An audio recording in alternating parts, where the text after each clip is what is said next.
I got to say, New Amsterdam Radio is brought to you part by Anchor FM. Have you ever thought about making your own podcast? You see, when I was trying to get this podcast off the ground, I had a lot of questions. How do I record an episode? How do I get my show into all the apps people like to listen? How do I make money from my podcast? And most importantly, I don't want to deal with cables and wires and all those things. You see, the answer to every single one of these questions is pretty simple. Anchor. Anchor is the one-stop shop for recording, hosting, and distributing your podcast. And best of all, it's 100% free and ridiculously easy to use. And you can use your phone, which is pretty awesome.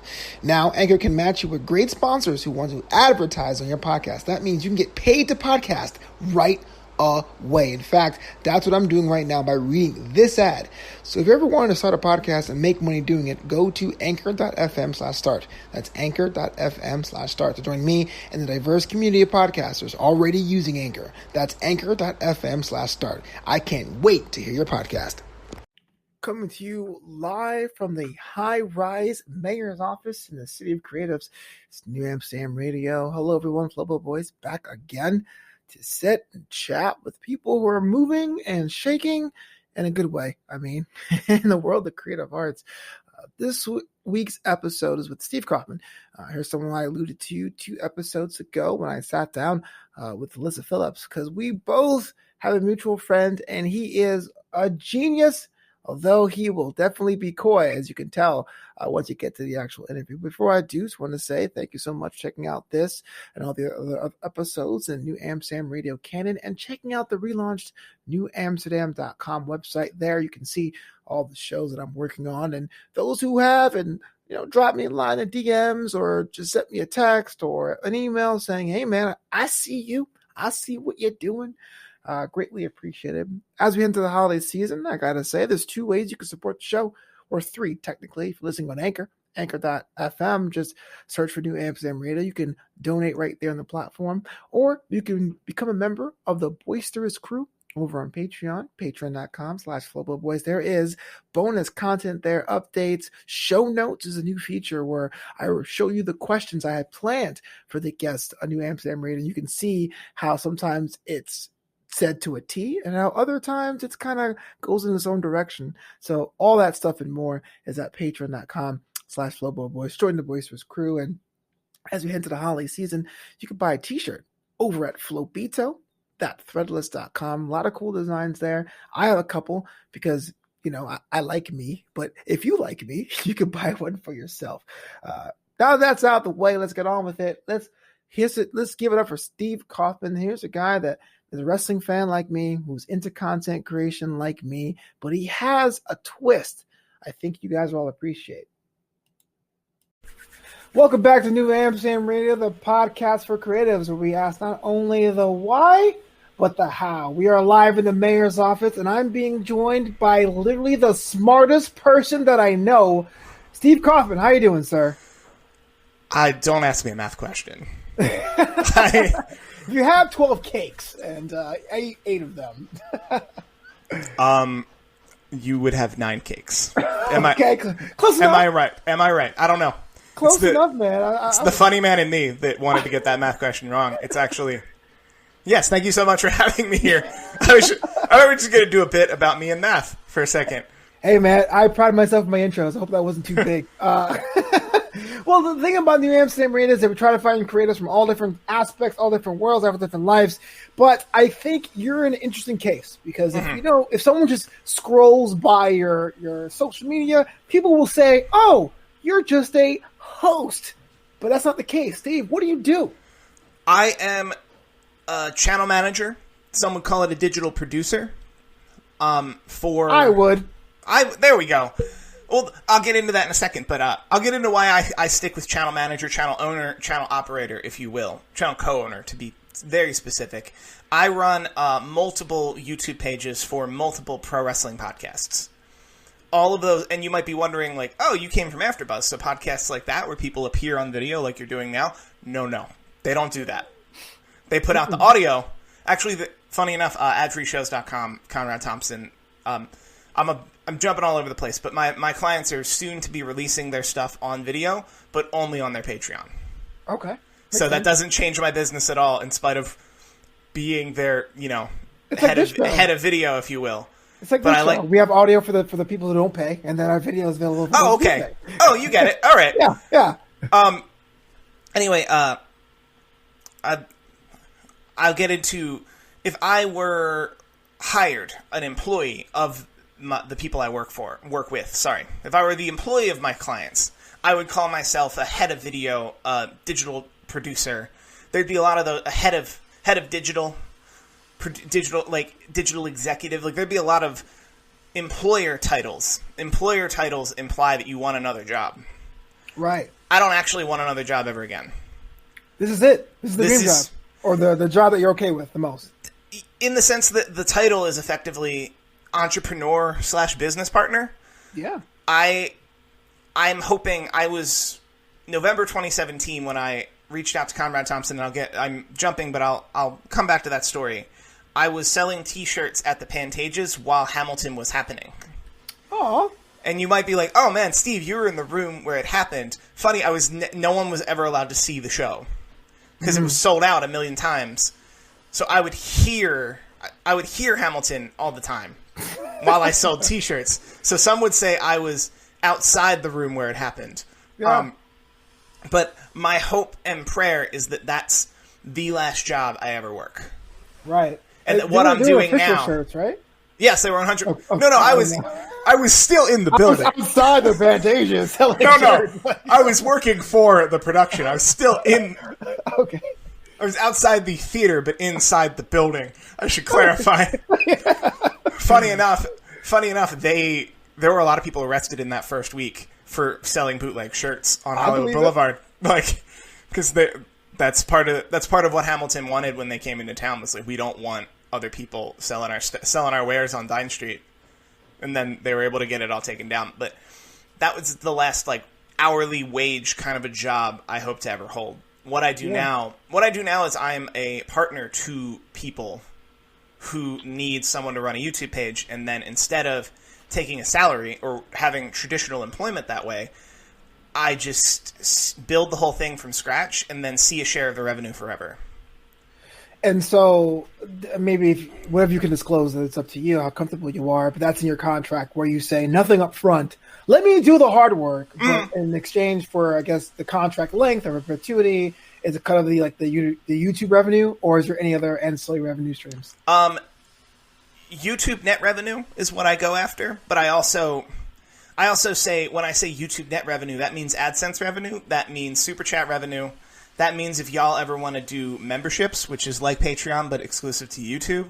Right. And I am trying my best to have a carve-out where it's anything forthcoming that's very clearly on the platform. Also, Content ID revenue. And it's net revenue based on any money the YouTube channel makes. So that would include if we were to sell a direct testimonial onto the YouTube channel. Okay. Obviously, if you have an ad sales rep that can handle that, we should pay that ad sales rep, and that'll come out of the net. But, like, it's pretty clear. It's been made pretty clear that, like, no, you don't get to just place ads on our YouTube channel, and I've not really run into that problem.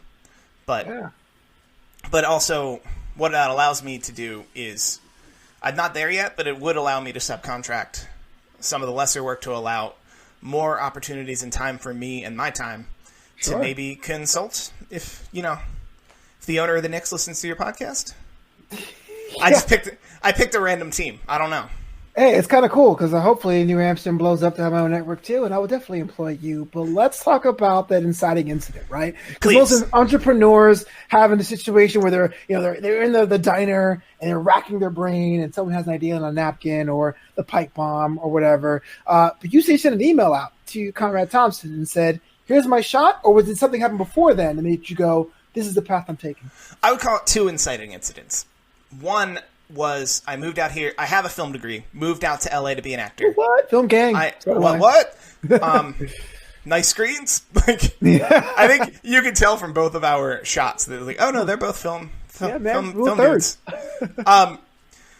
So I moved out here with a film degree. Decided I want to act, but also try to write and direct. I thought I was going to be not the next Kevin Smith, but like in the image of a Kevin Smith.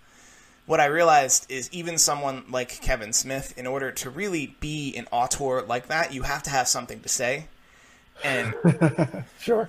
I'm not ashamed to admit that I came from such privilege that what I had to say wasn't wildly unique. So, and that was, as a writer, that was something a lot of my stuff, that was a brick wall a lot of my stuff would hit, is all my stuff would come from the perspective of a rather privileged or rather well-off person, which is great if you're that person. It's boring if you're writing a character, and it's really difficult. I think maybe now I would understand how to write someone losing something or overcoming something, or Sure. like the big stuff that you need to be a writer. But I wanted to be like a quadruple man band or one man band with all, you get what I mean. Yeah. One man band, but then also he auditions, he does that, he does this, and then I just got really sick and tired of auditioning. Because I worked plenty in Philadelphia where I'm from, and then I moved here, and to pay the bills I would still work hourly stuff.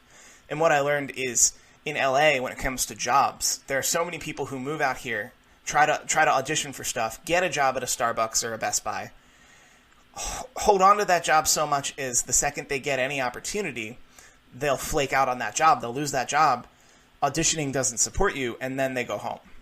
Right. So there's a certain very unsteady labor force in Los Angeles that I came in here with that very blue-collar mentality of like, no, if you're going to give me a job, I'm going to have this job, I'm going to keep this job. So I was, in LA versus other cities, super reliable as an employee. So yes. I was always able to work. The problem there is, even if you're talking $12 or $13 an hour part-time, against even the windfall money you could get if you audition and book a co-star a year. Well, let me rephrase. If you're not going to book the odds of booking a co-star a year, you're a working actor at that point. But you would have to audition 100 times. If you audition 100 times, you can't really be on someone else's schedule. Right. And it was that push and pull to me that had always led, and I was always looking for the angles early on of, how do I make what I'm making at a Best Buy or working for a rental car company while also having my own freedom? And that's entrepreneurship comes in. It's like, yeah, but entrepreneurship, you need, so I was trying to look for something in between. Like, I'm an entrepreneur every moment of every day. I need to go out and get my own dollars. Right. And employee, which is all of that's taken care of. I need to show up and do what they tell me. And I always wanted that middle ground of I want to run my own stuff, because I think it's a topic for a different podcast, but I think the in-between is actually where a workforce can be the most productive. Because I think people aren't super motivated if you tell them how much they're going to make, and then you create a bunch of dysfunction around them, and then if you promote them to where they're most mediocre. Mm-hmm. But that's a TED Talk at this point. But but I'll mention that in my head that was something that had always kind of baffled me, that it was like, how do I just make my money and then manage my time, and then I'll be able to do whatever I want, whether that's go out and make more money, or whether that's have vanity projects or do things like acting, which will lose money as a business for at least 5, if not 10 years on average. Right. And you need to have that much runway as an actor, not to mention come out of pocket to be better at it. And that's where my head went, and I eventually hit a wall. I think it was the second time I went to CES that I had an awakening, and I met a lot of people at it's Consumer Electronics Show. It's in Las Vegas. Yeah. And I met a lot of those folks there, and there were a lot of Silicon Valley types, or a lot of Silicon Valley minded people who live elsewhere. Did you go on your own? Did you as an individual? Did you? My father and I. It was. Okay. I was a Sony rep at the Best Buy in West Hollywood. I'll shout. It's been long enough. I'll just admit it. If I sold you a TV, you're welcome. It was you. It was me. And I was one of their best employees. And there was talk that they were going to send some Sony reps to CES, which I had always seen pictures and video of CES from the outside, from Twitter. Mm-hmm. And it always seemed like a cool thing to do, because Flobo, I think you know me enough to know I've never needed much of an excuse to go to Las Vegas. Yeah. You tell me there's $500 in a tree on Sahara, I might be looking at gas prices. I might be like, I don't know, man. 2 tanks? That's it. Two tanks, $500. I can make that happen. And some grub, you're good to go, man. Wear a diaper, So, the idea of going to Las Vegas the first week in January, the idea of being sent there by your job, was always super appealing to me. And then, I think 1 year they didn't send anybody. Then the next year they didn't send me. And I was really bummed about it, but not bummed enough to completely change my life. And I was talking to my father, who said well, how much does it cost to get a badge at CES? I don't actually know. And then that following summer, we go on the website and I don't think I'm breaking the world to say that when the Consumer Electronics Show, which hosts hundreds of thousands of people, a conference that hosts hundreds of thousands of people over 1 week, the badge, at least for us, if you register in August for January, didn't cost any money. Yeah. And they did ask for proof of where you work and what you do, so much as they asked for a screenshot that proves you're not completely making something up. Right. So me, by that point, I was an AfterBuzz host, and I didn't learn until after that Maria Menounos was on the board of CES. Oh, I didn't know that. So for me to just send my profile as an AfterBuzz host to the CES page, to the a screenshot of my profile to the CES people, I didn't realize that name would hold weight. But also, right. My father works at the Philadelphia Water Department, and that worked too. Oh, that's cool. So we got badges. To answer your question, I went because it was cool to spend time with your dad when he lives in Philadelphia, you live in Los Angeles, and it's also cool to just hang out in Vegas at any time. But then it was really helpful to me to see keynotes from people who had that in between, or sometimes the straight up entrepreneurial spirit that allow them to really thrive and really be productive. And it kind of changed my mindset as to how I should go about being employed. And I also, because I had the advantage in Los Angeles as being a reliable employee. So people will knock down my door to give me some work. Right. To a certain, that makes it to a certain extent. People will knock down people will not, I think, Flobo, you would probably know too, as a fellow reliable employee. Oh, thank you. If you don't flake out, word gets out. Especially around here, because there's, without even Googling it, I'd have to say LA County has, on a non-COVID time frame, has 2, maybe 3 million people come through seasonally, I'll say.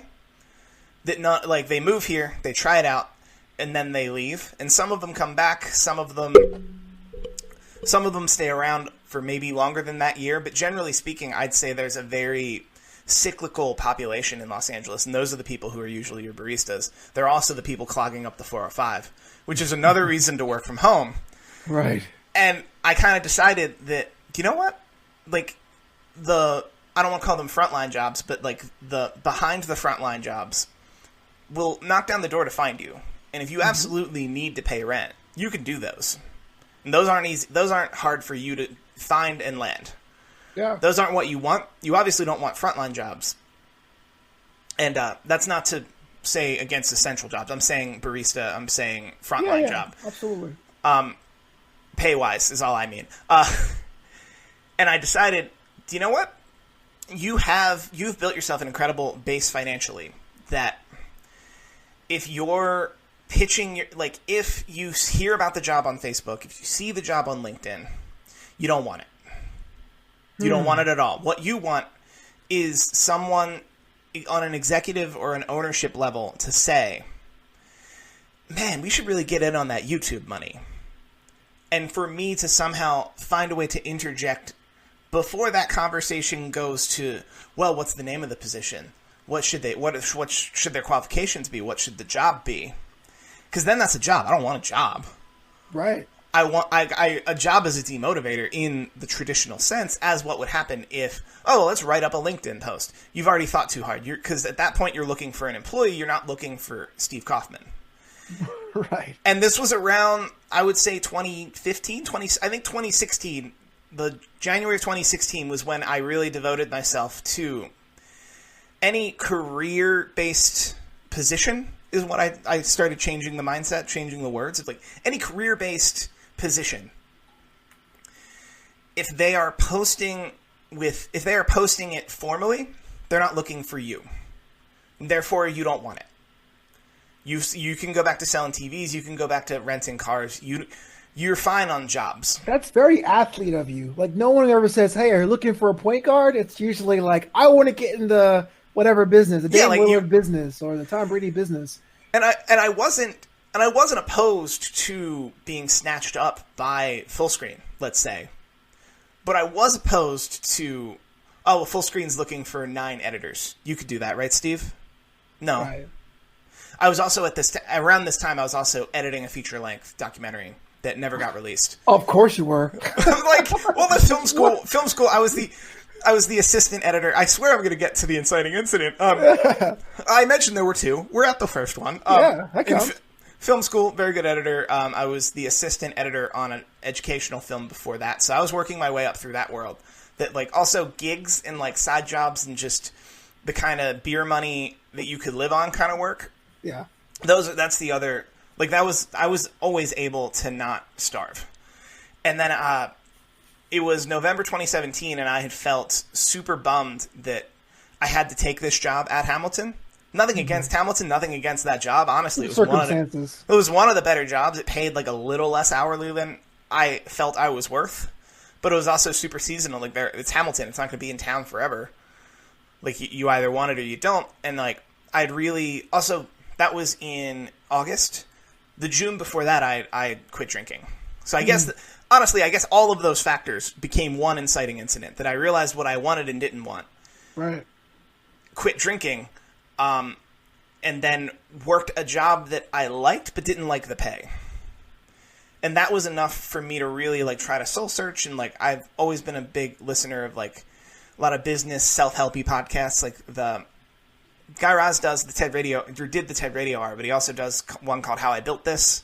Mm-hmm. And it's a lot of entrepreneurs and CEOs who come on and explain exactly step by step how they built their giant company, like Lyft or Uber or Facebook. Well, Mark Zuckerberg's never been on, but so a lot of that spins around in my head, and then I'm just folding t-shirts, listening to the words of Alexander Hamilton, a guy who came here with literally nothing, and I still use a financial system he built, and that's super motivating in my head. And then eventually, when you work in the lobby of a musical, even one of the greatest ones ever made, you eventually start just listening to podcasts while you do your work, because you're it's Hamilton. If I'm not in there, if I'm not in there sharing the experience, it's just that song bops. They all bop. I'm over it.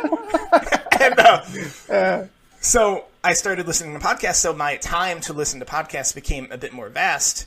And a year prior to that, someone had told me about something to wrestle with Bruce Pritchard. And it was Bruce Pritchard, who was the right-hand man to Vince McMahon, all the way up through, don't quote me on the year, probably 07. That's all right. Within reason, I'm pretty close. But I'm saying WrestleMania 2, WrestleMania 3, all the way up to 2007. So just for context, WrestleMania 2 was 1986. It was practically my whole life. He had already been in the wrestling business and was producing most of the stuff you'd ever seen. And then a gentleman by the name of Conrad Thompson, who is very much an avatar for us fans, but his background is very unique, that he, before getting into podcasting at all, started a mortgage company.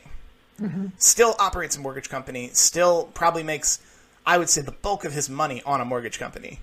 He's just found time through his passion to build a podcasting empire as well. And I remember feeling kind of down in the dumps. I'd also been at AfterBuzz about 4 years and was hitting a wall a lot of people hit there, where you realize, similar to jobs, there are only so many hosting jobs available that they're posting that you could ever audition for or get. Yeah. Versus jobs you actually make for yourself. There are plenty of those. You make them yourself. And I remember feeling super bummed, and then I found this podcast, really enjoyed this podcast, and then I was like, Conrad Thompson, I should follow him. And then I follow him, and then he immediately follows me back. And I'm like, oh, dope. Yes, that's what I would say. Respect. Respect. Yeah. Also, Conrad Thompson, before doing a podcast with Bruce Pritchard, had done a podcast with Ric Flair. Woo. So, I'd known of him before that. I also felt I wouldn't be productive if I listened to his podcast with Bruce Pritchard, which at that time would run 3 or 4 hours a week. Depending on the topic, they'll go till they're done. So it was November. I posted it fairly recently. It was November where I really. Also, I didn't find them on the. That's what it was. I didn't find them on the podcast app. I found them on the YouTube app. Mm-hmm. I found clips on YouTube of Something to Wrestle with Bruce Pritchard. That's how I got turned on to the whole show. And then I downloaded it on iTunes, because then you can lock your screen while listening to it, because it's a podcast. And whatchamacallit, I was getting into that catalog, and then I was looking at the clips I was watching on YouTube, and it's like, I don't really like these. Like, usually, like, they're low-res thumbnails. They're low-res thumbnails, no motion, and then the titles don't always match the context of the clip, and I'm like, I don't know, man. And then I made a sample, and then DM'd Conrad Thompson on Twitter and was like, hey, do you think there'd be any place for me to do something like this? By the way, the sample is nothing like what I wound up doing. Right. But he was like, sure. And then we talked it out a little, and then he was like, okay, Dave Silva, give Steve the passwords. And then they gave me the password to their official their official YouTube page. And it was none of the YouTube pages I was watching. Yeah.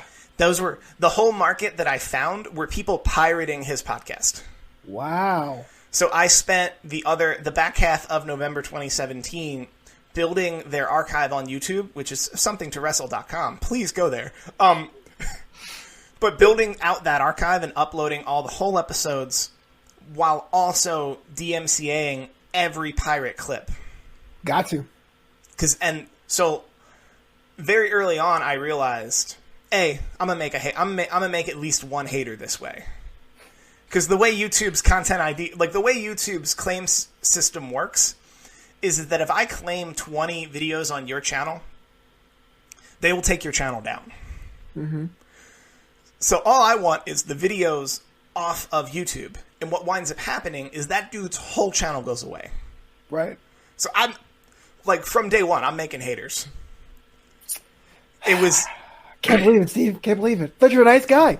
I am a nice guy. I hope people who've heard me bloviate this far can sense I have no ill will. It's that YouTube does this a lot, where they'll very clearly act. Like, I didn't ask to have this person's channel taken down. I'd asked for them to take my stuff down off their channel. There is a contact me page or there was at the time a DM between channels method, but that never actually worked. Right. Like, no one, like, you never got a notification. It was hard to find. That's why they took it away. So I created a bunch of haters. Excuse me. But then also built a juggernaut of a channel. I think by that point they had like 60 episodes. And one of them was the Jim Cornette episode. One of them was the Vince Russo episode. One of them was the Austin Walks Out episode, which, if I were to look at my top revenue earning episodes every month consistently, it's still those three. Yeah. Like, those three are in the, pardon my pun for a show your listeners may not have heard, in the top 5. Love it. But that was, I went all over the place, but those were the 2 inciting incidents. Maybe 3. I realized I didn't necessarily want to be someone's employee. I quit drinking, and then I DM'd Conrad Thompson saying, can I run your YouTube page? And then got a bunch of success, mainly on his back, mainly creating a vacuum by taking down all the pirated content, and then immediately filling that vacuum with the official content. And then I'll be very honest, because that's what we're here for. It took me 8 months to figure out what I actually did right. Yeah. Maybe 12. Honestly, it took me 12 months from there. So this would have been December 2017. It took me till about November 2018 before I was like, no, I get the hang. Like, I know what the tags and the titles and the thumbnails and all the stuff on YouTube actually means. So right. I was afforded a very incredible opportunity to learn as I go, because it was something, because I finally found what I wanted, which was, Conrad wasn't looking for a channel manager. He wasn't looking for a head of video. He wasn't looking for a digital producer. He had maybe an errant thought that, like, man, maybe I should make some money on YouTube.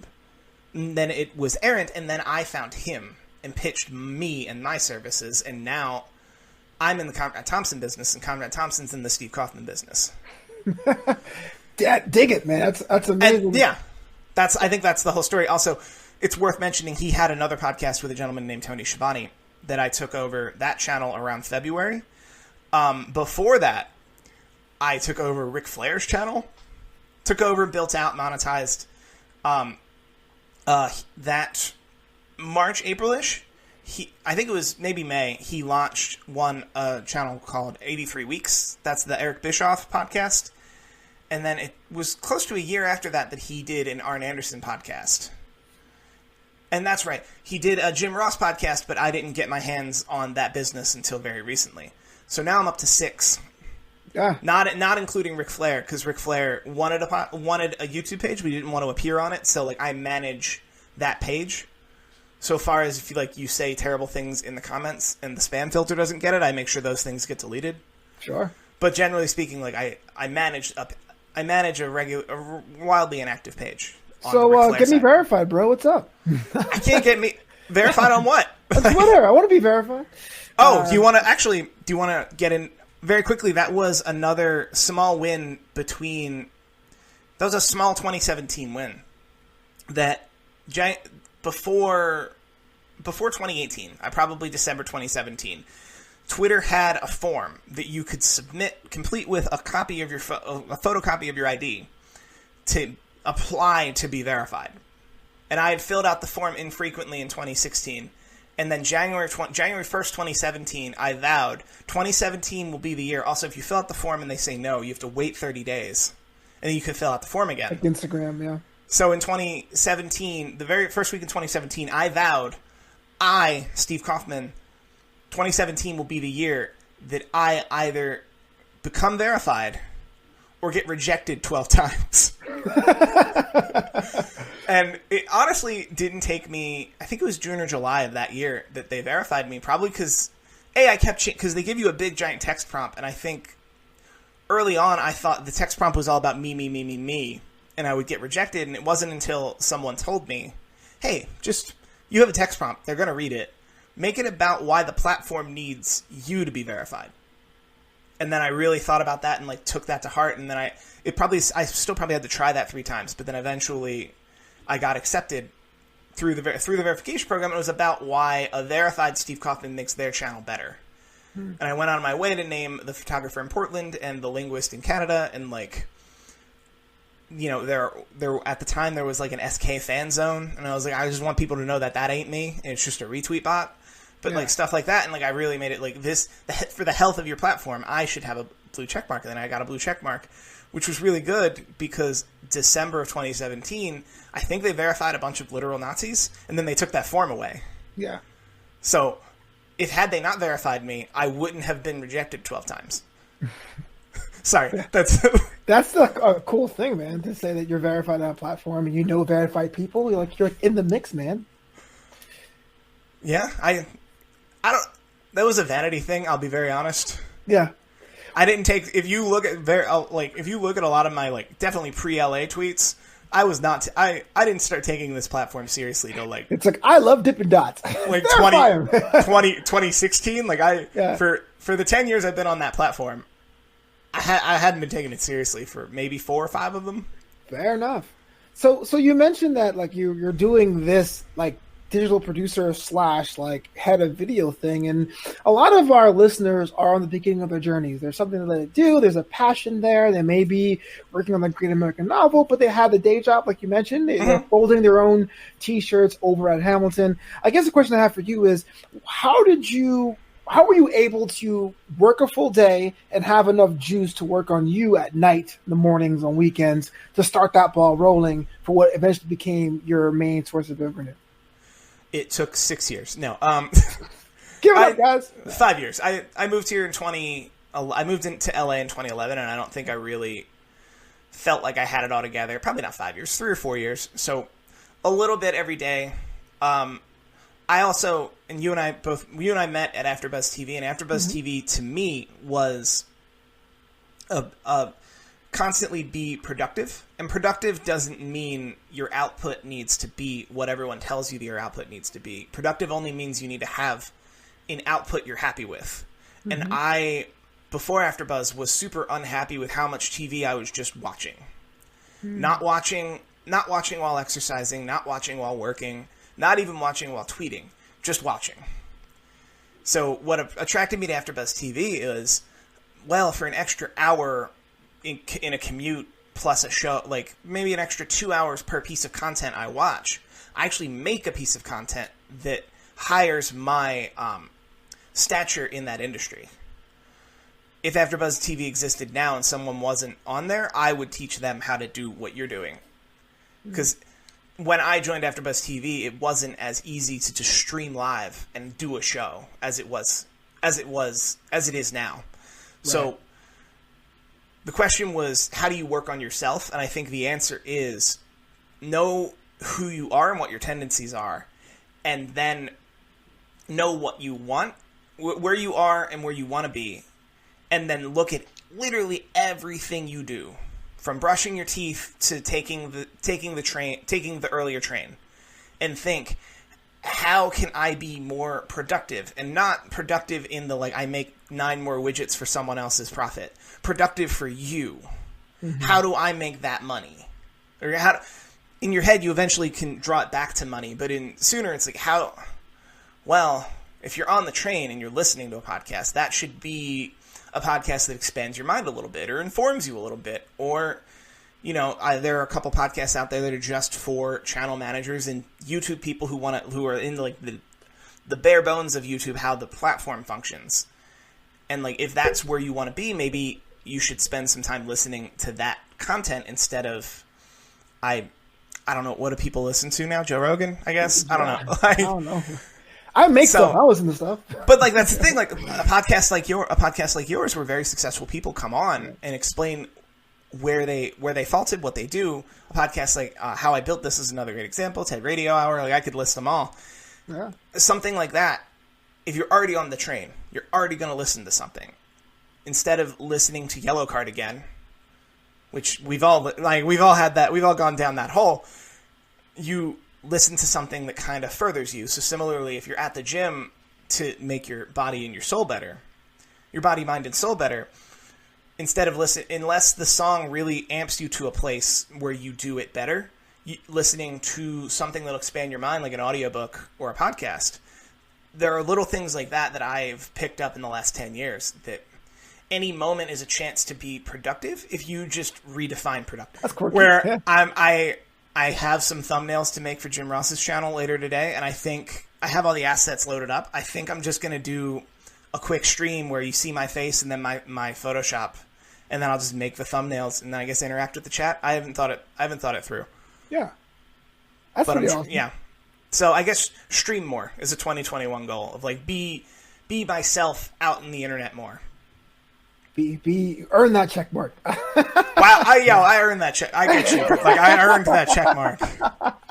I'm just messing with you, man. Yeah, man. Thank you so much for coming on the show. I appreciate your insights, man. It's almost like it all makes sense when you say it so matter of factly and so plainly, rather than me going like, "How is Steve doing everything?" But if everyone wants to jump on to your brand, I mean, how can they follow you online, stalk your project, be one with the man, Steve Kaufmann? They can find me on Twitter. I'm at Steve Kaufmann. That is KAUFMANN. I'm the verified one. I get what we've learned here. That's actually not true. There's a Lingo Steve. He's a Canadian linguist, spelled the exact same way. He's at Lingo Steve. I want to say he's also verified. I don't know because he blocked me. And you're about to ask why he blocked me. I don't know either. I got a feeling I know why. Because for a long time I was at Flobo Boyce on Twitter and at Flopito on Instagram. Still am. I also got at Flobo Boyce on Instagram for that reason, because I wanted to change my Twitter to at Flopito. And so people would try to tag me erroneously all the time. That I would just start the other guy who owned at Flopito would block everything. Really? That tagged him. That meant me. Yeah. That might check out. I think it's. Yeah. I don't know. I think also because every now and again I'll get a tag. I'll get tagged in stuff that's him, or there's a photographer in Portland who does really good work. Whatchamacallit, and I'll get tagged for his stuff, and he is at Lingo Steve on like everything, including lingosteve.com. But I own stevekaufmann.com. My man. Spelled our way, so maybe he's a little slighted about that. A lot of slighted. Like that $1, I just jumped on that $1 a month earlier. Oh, well, it's funny because I'm at Flopito on Instagram, because back in 2010, I was going to launch my website, and Flobo.com was taken by a DJ in Berlin. I was like, hey man, can I have that site? And he was like 9. So I just became Flobito and just built the whole thing and brand around that. I mean, I will point out that when it comes to URLs, especially custom URLs, it doesn't shock me at all that something with that few characters is already taken. I had no idea. Whereas, like, probably 10 years ago when I bought SteveKaufmann.com, I would have been real bummed if somebody already jumped on it. Yeah. Where I'm like, Kaufmann. Someone really bought that? Also, I wish someone had taught me what I now know, which is the fewer characters, the better. That's why you can't get Steve.com. But when someone comes out with... I'm going to type it in now. I know this is the outro part, but I'm just messing around. Steve.tv, is that available? I think that might be... I think Steve.tv might be available. Better book it now before this goes live. Or youtube.com/Steve. I don't know. This all feels like an off-air conversation. Well, come on back. I want to see you come Please. back. All right, let's do it.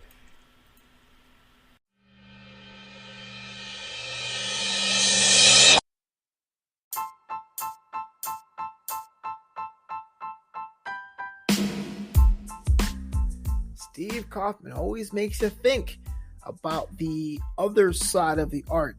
You know, like when we create things in our mind and our hearts and our souls, we usually think about the work put into expressing ourselves, whether you're a painter or a writer.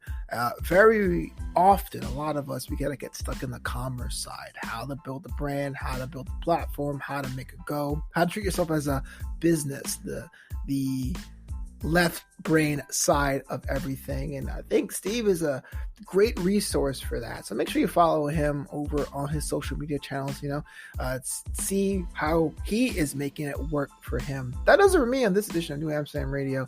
About time I get out of here. My name is Flobo Boyce. You can follow me at Flobo Boyce on Twitter or at Flobito on Instagram. Say hi, say hello, like a couple of my posts. That'd be greatly appreciated. Be back next week. I'm not sure. I'm kind of torn of a couple ideas of a solo show that's been rattling in my brain. Or if you want to hear more guests, let me know. Interact with New Amsterdam at New Amsterdam on Instagram or at New_Amsterdam on Twitter, both KNEW. But until next time, as always, the city is yours.